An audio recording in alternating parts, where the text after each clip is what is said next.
नमस्कार दोस्तों, आज हम पढ़ेंगे वास्तविक संख्याएं। वास्तविक संख्या को इंग्लिश में रियल नंबर कहते हैं। तो आज की वीडियो है वास्तविक संख्याएं पार्ट 3। चलिए देखते हैं इस वीडियो में हम क्या पढ़ेंगे। अपरिमेय संख्याओं का पुनर्भ्रमण।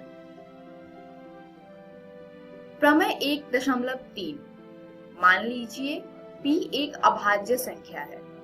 यदि p a स्क्वायर को विभाजित करती है तो p a को भी विभाजित करेगी, जहां a एक धनात्मक पूर्णांक है। यानी कोई एक अभाज्य संख्या अगर किसी संख्या के स्क्वायर को विभाजित करती है तो वह उस संख्या को भी विभाजित करेगी। चलिए इसका अर्थ एक उदाहरण से समझते हैं। माना कि p बराबर है 3 के तथा a बराबर है 6 के, तो a का वर्ग होगा 6 गुने 6 यानी कि 36।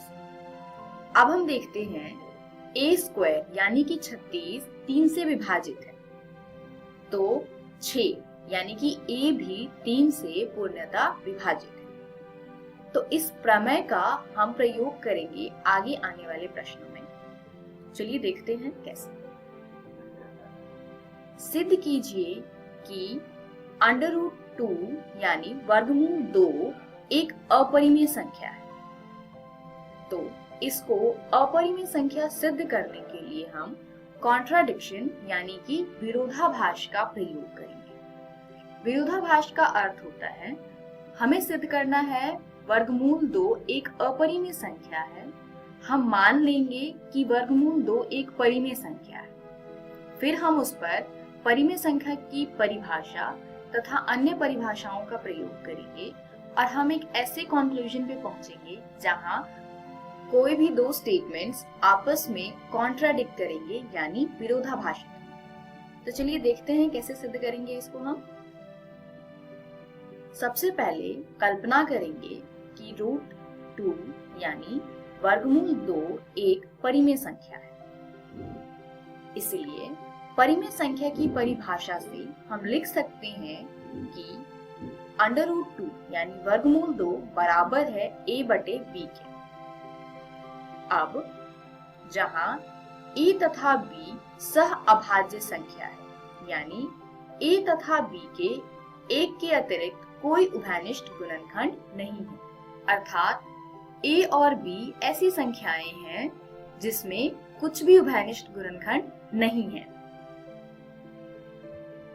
अतः b वर्गमूल 2 बराबर में a।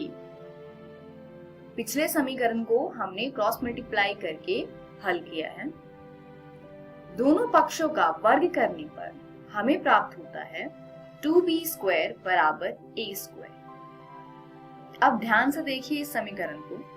अगर हम a² बराबर में लिख सकते हैं 2 गुने में b², यानी a स्क्वायर के दो गुणनखंड है 2 तथा b²। इसका अर्थ है 2 a² को विभाजित करता है, अतः 2 a² को विभाजित करता है।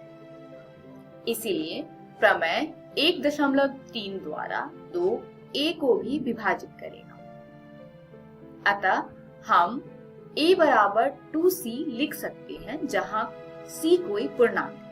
अब a का मान जो कि 2c है प्रतिस्थापित करने पर हमें 2b² बराबर 4c² प्राप्त होगा। अब हम यहाँ पर 2 से 4 को कैंसिल कर सकते हैं, तो हमें प्राप्त होगा b² बराबर 2c²।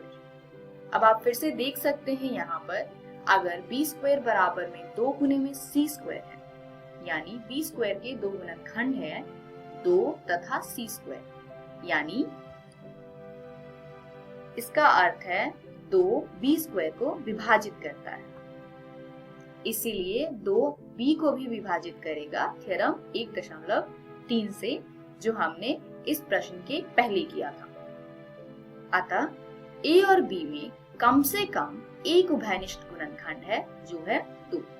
हमने पहले देखा कि 2 a को विभाजित करता है और अभी हमने देखा कि 2 b को भी विभाजित करता है। तो यहाँ a और b में 2 उभयनिष्ठ गुणनखंड है। पर जब हमने परिमेय संख्या की परिभाषा लगाया था तो हमने लिखा था कि a और b में कोई भी उभयनिष्ठ गुणनखंड नहीं है, यानी a और b सहअभाज्य संख्याएं हैं। तो ये जो 2 स्टेटमेंट्स हैं ये कॉन्ट्राडिक्टरी है, परंतु इससे इस तथ्य का विरोधाभास प्राप्त होता है कि a और b में एक के अतिरिक्त कोई उभयनिष्ठ गुणनखंड नहीं है। यह विरोधाभास हमें इस कारण प्राप्त हुआ है क्योंकि हमने एक त्रुटिपूर्ण कल्पना कर ली है कि वर्गमूल 2 एक परिमेय संख्या है। अतः हम निष्कर्ष निकालते हैं कि वर्गमूल 2 एक अपरिमेय संख्या है। तो दोस्तों, आपको भी किसी अपरिमेय संख्या को अपरिमेय सिद्ध करने के लिए यही सारे स्टेटमेंट्स और यही सारे स्टेप्स का प्रयोग करना है। तो आप इन सभी स्टेप्स को अपनी नोटबुक में नोट कर लें तथा घर जाकर के अपनी एनसीईआरटी की किताब से इस प्रकार के प्रश्नों का हल करें ताकि आपको स्टेप्स लर्न हो जाए। इस वीडियो में हमने सीखा अपरिमेय संख्याओं का पुनर्भ्रमण, जिसमें हमने अपरिमेय संख्या कैसे सिद्ध करते हैं ये सीखा। अगली वीडियो में हम देखेंगे परिमेय संख्याओं और उनके दशमलव प्रसारों का पुनर्भ्रमण। धन्यवाद।